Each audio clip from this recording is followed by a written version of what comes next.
Welcome to Fireside Giants. My name is Alex, my co-host here, Anthony Rivardo. In today's episode, we're going to take a look at the question everybody's asking. How the hell are the Giants still committed to Joe Judge after this blowout loss to the Eagles? Multiple blowout losses this year, three of them where teams have taken out most of their starters, maybe more. It's become kind of a running joke at this point. I don't understand how the Giants, even after 2 years, they want to keep Joe Judge for a third season. They want to, have a little bit more continuity and consistency. But after seeing what they've seen, the lackadaisical approach to some of these players, Kenny Golladay looks like he's jogging out there. The offense has no effort, no energy. You watch other teams. Look at Buffalo. Look at any other decent team, and you're going to see guys that churn out extra yards for extra, just extra effort all around, just discipline, execution. Oh, they just want to win. They want to do something. The only guy that shows that to me, for the record, is Devontae Booker. He's the only one I ever see looking to churn out extra yards and lay a hit. And Elijah Penny, but he doesn't really get many opportunities. The Giants offense doesn't have the gusto. It doesn't have the will to fight. And that's why I kind of give a lot of credit to Andrew Thomas, who gave up one hurry against Philadelphia over 53 pass blocking snaps. Another stellar performance from Andrew Thomas. He's one of the only guys on this team, on this offense, that's really stepping up and actually playing well. And I give him a ton of credit. It says a lot about his character, the way that he responds, knowing that his offense is awful, knowing that they're not going to put up any points, knowing they're not going to do anything. He comes out and kicks ass every week, and I give him a ton of credit for that.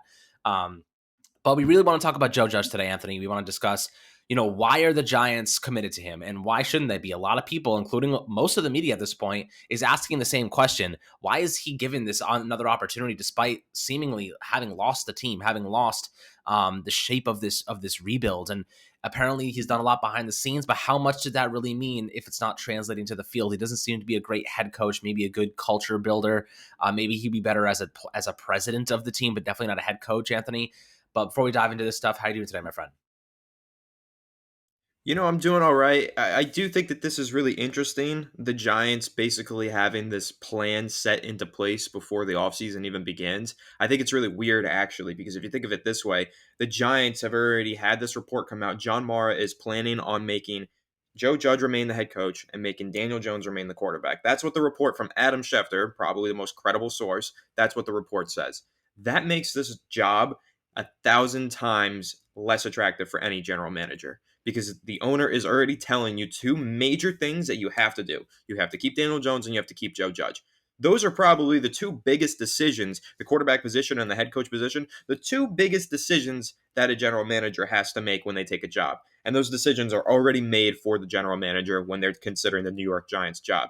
So already this job is way less attractive than it would be otherwise. And it's already going to take many candidates off the list. Why? Probably because the Giants are just going to go ahead and promote Kevin Abrams. They don't even care. They don't even want candidates to be attracted to this job, is what it feels like. And with Joe Judge particularly, everybody knows I was the leader of the Joe Judge fan club. I have now proclaimed that I'm the former leader of the Joe Judge fan club because I don't really believe in this guy anymore, and it sucks to say that. Now, granted, he still has another year, apparently. The Giants are going to give him another year to prove all of us wrong, and maybe he'll turn it around next year and be a great head coach. But do we really foresee that to happen? No, personally, I don't. I appreciate what he's done for the culture inside the locker room, inside the organization. I think that's great. The fan base is not really, the culture in the fan base is pretty bad right now.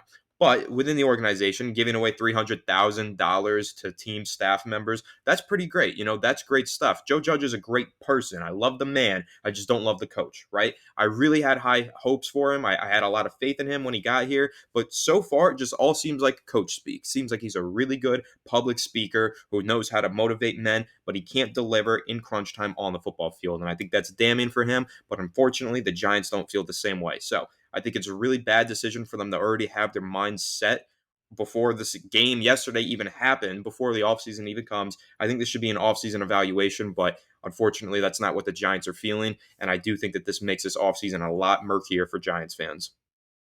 Yeah, it's already going to be pretty murky. We're going to be having solace in the fact that we get to look at some pretty good draft picks and draft prospects that we can kind of take a look at and see if maybe the Giants will target in the first round in this upcoming year. But ultimately, when it comes to Joe Judge, there are a couple reasons I see why the Giants are kind of committed to him for another season. And it primarily revolves around them not wanting to move on too quickly because they've done that with Ben McAdoo and Pat Shurmur.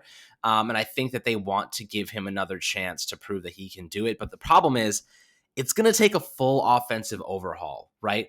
And Anthony, I saw you just tweeted a second ago, and you made a really good point. The Giants are bottom 5 in cap with one of the worst teams in football. You can make a pretty easy argument the Giants are the worst team in football right now. They're bottom 5 in cap space, and they're about to promote their money manager to general manager. That makes a little sense to me, and I think that, Anthony, that's a great point that you made, because when your team has no money, they're the worst team in football, maybe it's not a great idea to promote the guy that's put your cap situation in kind of a bundle. Now, I know the cap is flexible and you can cut guys and stuff like that, but it leaves a lot of dead money. There is consequences to doing that. There are things that are negative when you make those kind of moves. So that's to be considered as well. But Joe Judge, and I think that the Giants have built a team up to this point that kind of reflects Joe Judge in a way. The past 2 draft classes have been his, right? It takes about 2 drafts to really get a foundation built. The Giants have some pretty solid players from this past draft. Kadarius Toney, the extra first round pick. Azeez Ojulari obviously has been great. I like Aaron Robinson. There's some decent players there. Now, the Giants have had some injuries, of course. They lost Sterling Shepard. Kenny Galladay's been injured. Kadarius Toney's been injured. Daniel Jones has been injured. Dory Jackson is out. It's kind of been a bloodbath for some of their main guys. Now, is that Joe Judge's fault? Absolutely not. I don't think that's his fault. I think that the training staff may have something to do with that, because it's a lot of soft tissue stuff they've been dealing with all year long. I think Daniel Jones has been trying to play hero ball, and most of his injuries have come from that. Diving headfirst into people, leading with his head into tacklers. He's doing things that get him injured, right? And I think that's a testament to him trying to pick up the offense, right? The Giants ultimately have such a bad offense, and you're seeing now without Daniel Jones, it looks even like horrendous. It looks to a level that shouldn't even be NFL caliber. There might be some college teams that could outscore them in the NFL. That's how bad they are. And I'd say this. I think that Daniel Jones tried to pick up the slack, and he did a decent job at times. And I think that's what really got him injured, trying to go too hard, too over the top, lead with his head, not slide first, trying to run the football, do things on his own. I think that led to a lot of injuries for him. And I respect that he tried to pick up the slack. But, ultimately the Giants need working factors around him, need variables that aren't going to fail continuously. And is that Joe Judge's fault? Partially, of course. Now, he helped hire a lot of these staff members. Jason Garrett, I'm not sure if that was a guy that he hired. I don't think it was. Obviously, Jason Garrett did a really poor job building this offense together in the first place. Freddie Kitchens, this offense is still the verbiage, everything. It's still the playbook of Jason Garrett. They're just basically adding a few different twists and turns. Freddie Kitchens' offense is a play off of Jason Garrett's, because ultimately they have to use the same language. Otherwise, you're changing the playbook mid-season, which is a recipe for disaster. So, Anthony, do you think that I think this might be the saving grace? There's one thing that might save Joe Judge's tenure in the Giants, right? I think he's been a decent drafter. The defense, I think, can be great. The defense can be great if they're healthy. I trust Patrick Graham. I'm gonna put my word on that. I think Patrick Graham's a good coach. Now, the difference between success and failure next year will ultimately come down to who they hire at offensive coordinator. I think that's going to be the big difference. Joe Judge needs to relinquish any bit of authority he has on offense, because his conservative approach is some of the worst football I've ever seen. You're a 4-11 team at this point, man. Go for it. Take some chances. Stop being a pussy. That's kind of where I'm at this point. He's really much a pussy, and then he goes to his punter, Riley Dixon, who can't freaking kick. That's his only job. He gets paid $3 million to kick a freaking football. He can't even do that right. So there's another factor that plays into this, Anthony. But how important do you think hiring the right offensive coordinator is to really helping this team get to where they need to be? Do you think that could be a saving grace for Judge moving forward?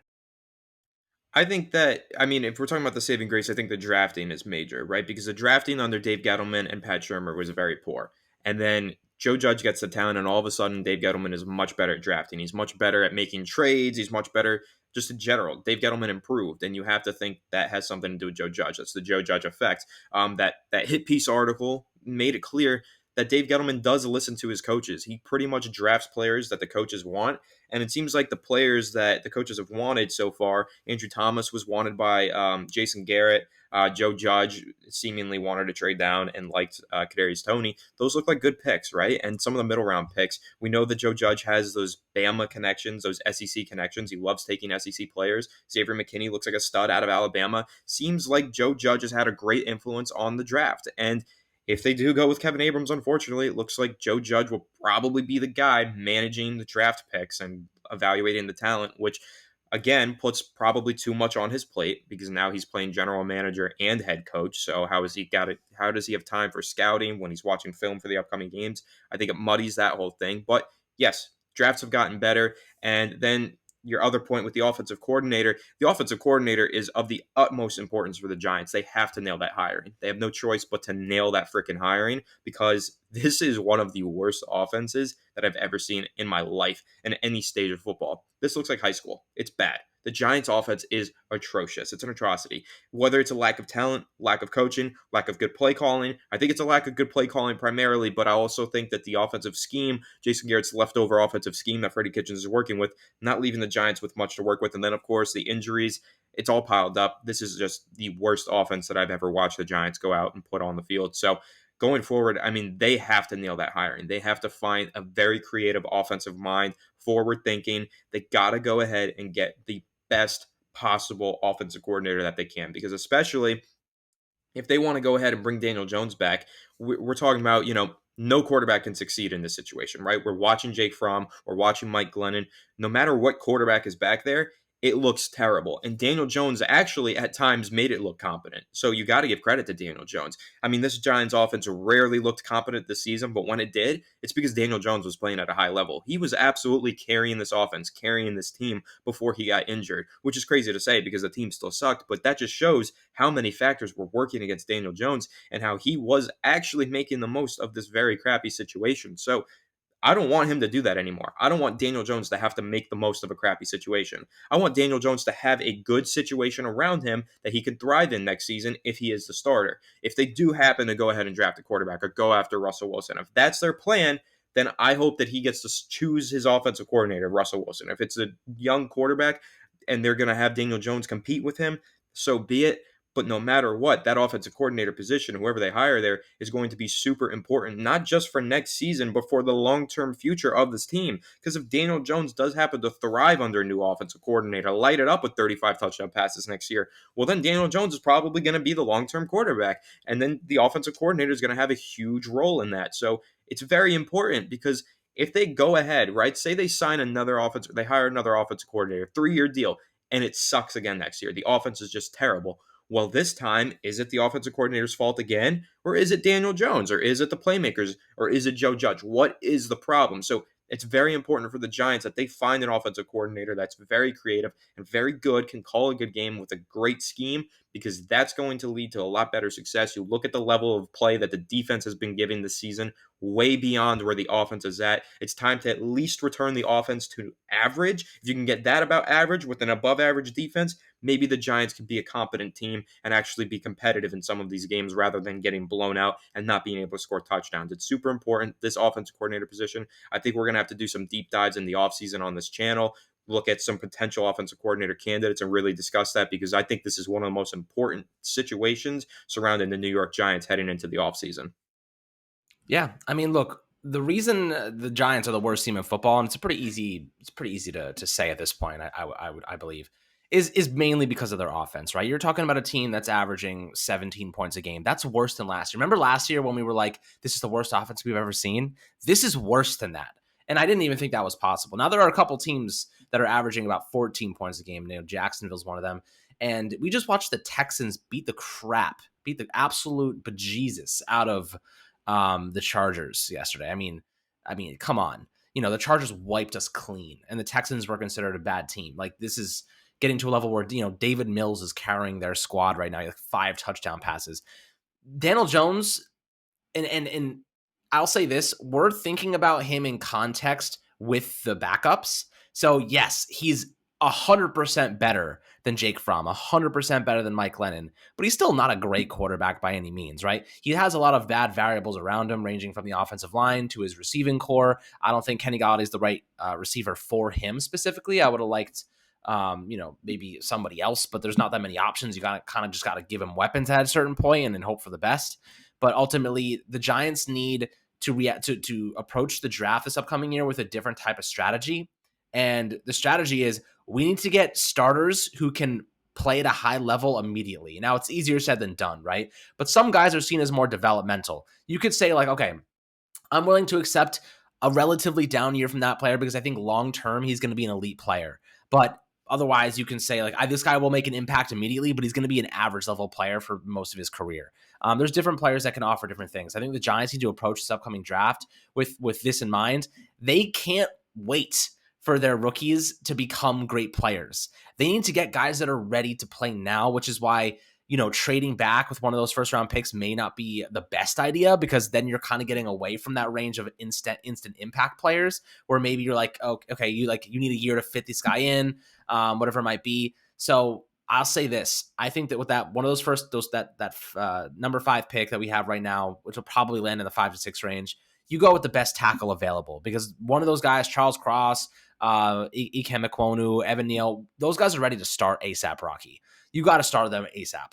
And I think that ultimately that's the way that you have to approach this. And then that second pick, it's damn tempting to go with a Tyler Linderbaum. You know what I mean? It's damn tempting, because if you can solve with starting level offensive talent at tackle and center immediately, and then you go out and you can get a guard and with one of your third round picks and you have Shane Lemieux who can battle it out, and then you sign a free agent stopgap for a year, you're looking at a competent line, right? That's a competent line that you can feel decent about. Much better than this year. Far and away much better than this year.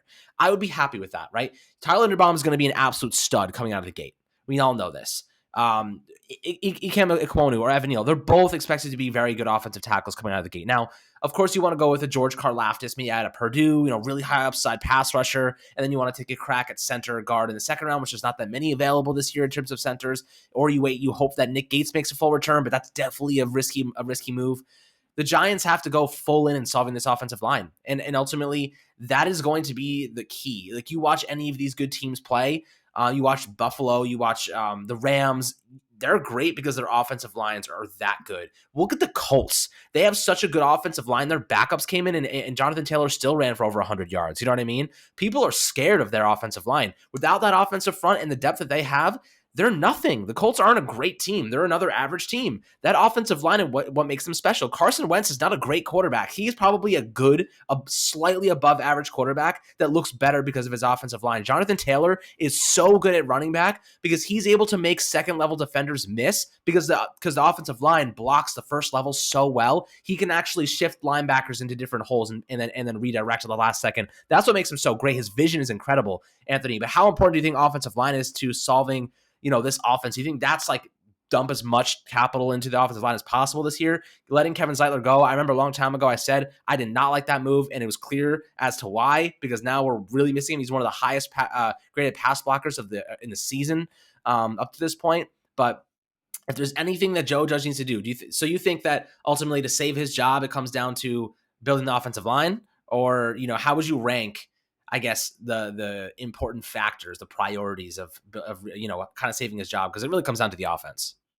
Yeah, rebuilding the offensive line is priority number one for the New York Giants, in my opinion. What we watched yesterday was horrific. Left guard, center, right tackle, everyone minus Andrew Thomas. Andrew Thomas was great. He has been all year long. But other than that, awful. Just awful offensive line play. And it's something that we've grown used to with the New York Giants since about 2014. 2014, I think, was the last time. I mean, the Giants had a pretty bad offensive line even when they won that second Super Bowl with Eli Manning in 2012. He really carried that offense as well. They had some great skill position players, Victor Cruz, Akeem Nicks, Mario Manningham, but I mean, the offensive line wasn't really doing much in that season. It was just Eli Manning's heroics, and that's kind of the thing, right? So that really brings up the question. You look at the Cincinnati Bengals as well. They have arguably the worst offensive line in football, maybe even worse than the Giants. I think that their pass blocking grades are worse around the board than the New York Giants, the Bengals, that is.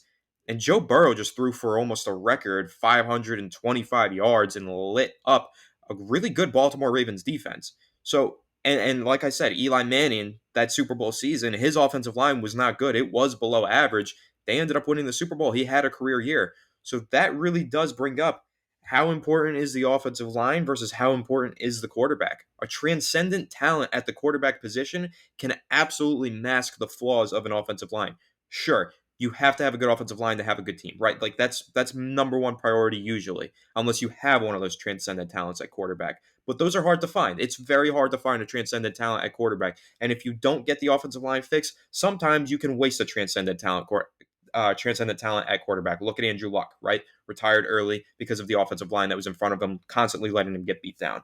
Before the Giants, they do not have that transcendent talent at quarterback. They have Daniel Jones, who's young, developing, and has not had anything good around him, has not had a good environment to help him develop, right? So for Daniel Jones, it's like very important that they get the offensive line fixed because he's not going to develop without it because he isn't one of those elite transcendent Joe Burrow, Justin Herbert, one of those elite prospects, right? And even last year, Justin Herbert had a great year with a bad offensive line. They upgraded it a little bit, got Rashawn Slater, but he was able to still have a historic rookie season. So if you have a transcendent quarterback, you can get away with bad offensive line play. You might not have to invest as much into the offensive line. But the Giants do not have it, and they don't seem to understand that they don't have a transcendent quarterback. So they absolutely need to make upgrading the offensive line their number one priority. It is so huge for the Giants to do that. They've been ignoring it. They can't continue to ignore it. Just getting Andrew Thomas does not fix the offensive line. Trading for freaking Ben Bredesen and Billy Price does not even come close to fixing the offensive line. Will Hernandez did not help fix the offensive line. He has been terrible. He looks like one of the worst Giants players I've ever seen suit up over the past few weeks. He's been horrific. So, yeah, going into this offseason, they have 2 first-round picks. Here comes the big question, right? With these Russell Wilson rumors, do you invest in the transcendent quarterback talent that can raise the level of play around you with a bad offensive line, like the other examples I mentioned, or do you invest that draft capital, fix the offensive line, and prepare for Daniel Jones to either have a breakout or prepare to get another quarterback down the road that can step into the best environment possible? That's the big question that the Giants are going to have to face this offseason, and that's ultimately going to decide the fate of what they do with their draft picks. And I do think that it's important, no matter what, whether they use those 2 first-round picks to get Russ or if they use them on the offensive line, it's really important in those middle rounds as well to start drafting offensive linemen, because this last year, 0 offensive linemen selected by the Giants made no sense at the time. And now we look back at it, see some of these middle round talents that went in the 2021 NFL draft, and it's just perplexing that the Giants didn't take advantage of that because there were some good guys who were drafted in those middle rounds. So no matter what they do in the first round of this year's draft, they have to start using their middle round picks on some offensive linemen. Yeah, absolutely. I mean, look, this is we're looking back now, like you said, at the draft and saying, well, damn, we missed out on Trey Smith. We missed out on so many guys, and just take a shot at somebody. We needed that help.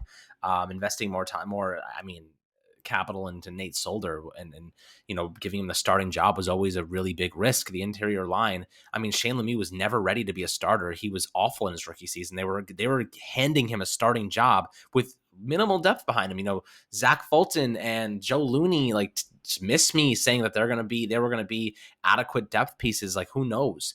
But ultimately, they did a really bad job building this line. They were one injury away from it all blowing up in their faces. Instead, half of them got injured, and it ended up being so much worse than that. So I do like Rob Sale as a coach, though. He's done the most with what he's had. I mean, he's done a phenomenal job building up Andrew Thomas, and I really, really like that about him. However, we were talking about Matt Skura, who had never played left guard before, talking about going out and getting Billy Price like at the beginning of the season and having him start immediately. We're talking about Will Hernandez next to Nate Solder and Billy Price. Like, he was never going to succeed there. It was always a recipe for disaster. So my priorities for this offense, though, heading into the offseason is this: invest heavily in the offensive line. I think that's pretty much everyone's can agree with that. Find a forward-thinking offensive coordinator who can develop a scheme that focuses on players' strengths. I think that's a really important one for me, because ultimately, when we're looking at the Giants, they have not played to their players' strengths since maybe they had Plaxico and OBJ, right? OBJ, they were like, all this guy really needs to do is run a slant in different ways, and he'll take it to the house. He'll do all the work for you. OBJ, they built Ben McAdoo was like, I'm just gonna literally let OBJ run the entire offense, and Eli Manning's gonna throw the ball where he needs it to be, and they play to his strengths that way. The Giants, when you watch our team right now, what strengths do they play to? Kenny Golladay does not use properly, and not even close. He's jogging. He doesn't give a shit at this point. Evan Ingram, I mean, he's pretty much disappeared. He had a touchdown in garbage time yesterday, but that doesn't mean anything to me. Saquon Barkley, he's been misused every single year. I mean, they run him up the middle so much. He must have tunnel vision at this point. So everybody, Daniel Jones, he'll have an awesome zone read one week, and then they'll totally take it out of the playbook the next week, and it keeps the defenses honest. It's just back and forth. You can't find a way to maximize your players' strengths, and that's what the difference between a good and bad offensive coordinator is. So hopefully they can bring in somebody that's forward thinking and can really hopefully extract some of the positives and strengths from these guys, and to develop a more aggressive mentality, because Joe Judge and his little pussy ways is something that I just cannot bear to see anymore. But Anthony, what are you thinking? Yeah, speaking to the offensive coordinator position, I do want to, before we wrap up this episode, throw out a little name for Giants fans listening to ponder, right? We'll probably dive deeper into offensive coordinator options in the coming episodes in the future as we ramp up towards the offseason. But I do want to just throw this name out really quickly because you reminded me earlier. You mentioned Davis Mills, Houston Texans quarterback, had a great performance yesterday. And I do want to highlight a great offensive coordinator candidate that's working with Davis Mills right now as the Houston Texans passing game coordinator and quarterbacks coach. It is Pep Hamilton. Now, Pep Hamilton was with Stanford from 2011 to 2012 as their offensive coordinator and quarterbacks coach. Who came out of Stanford in 2012? Andrew Luck. And then he went to the Indianapolis Colts, was their offensive coordinator with Andrew Luck. So he worked with Andrew Luck closely, who we know was arguably top 5 quarterback in the NFL before he got injured. He also was an assistant head coach with the Cleveland Browns. He was the quarterback coach for the Los Angeles Chargers last year with Justin Herbert when Justin Herbert had the greatest rookie quarterback season of all time. That was his quarterback's coach, Pep Hamilton. So keep him in mind. Just throw that name out there. Giants fans, you could think about that, maybe do some research, and we'll probably talk about him in an upcoming video in more depth. But really great name to keep in mind for the Giants' potential offensive coordinator job. Yeah. We'll take a look at some new some potential candidates as we get a little bit further along in the off season. I imagine they'll be starting to interview guys, and we'll hear rumors and stuff. So we'll keep you guys as always up to date on all the recent news. Hopefully, you enjoyed this episode, taking a look at why the Giants really want to keep Joe Judge, what they need to do to really maximize what's left of this team. And if they're going to keep him an extra year, you have to imagine they're going to continue to be aggressive in terms of the offseason. They have been aggressive, right? They've done a lot of different things that we've seen. They've spent a lot of money. They've have a ton of draft capital still. I think they have 9 picks this year. A lot of them being in the first, second, and third round. So that's a really good sign for the Giants in terms of trying to build a foundation.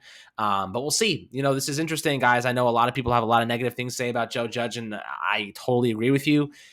Everything he has said has not come to fruition. He has been, a salesman selling snake oil, as you will. But ultimately, what can we do but kind of predict and try to see what they can do to really turn this thing around? Because that's ultimately where we're at right now. How can we turn this thing around with what they're giving us? And Joe Judge seems to be staying for another year. So what can he do to help us become a better team? And hopefully we listed some things here that might strike a chord, and you guys may think, oh, that's a pretty good idea. But I'd love to hear your comments as well below on YouTube. Make sure to drop a like and subscription as always, my friends, and we'll catch you guys on the next Fireside Giants episode.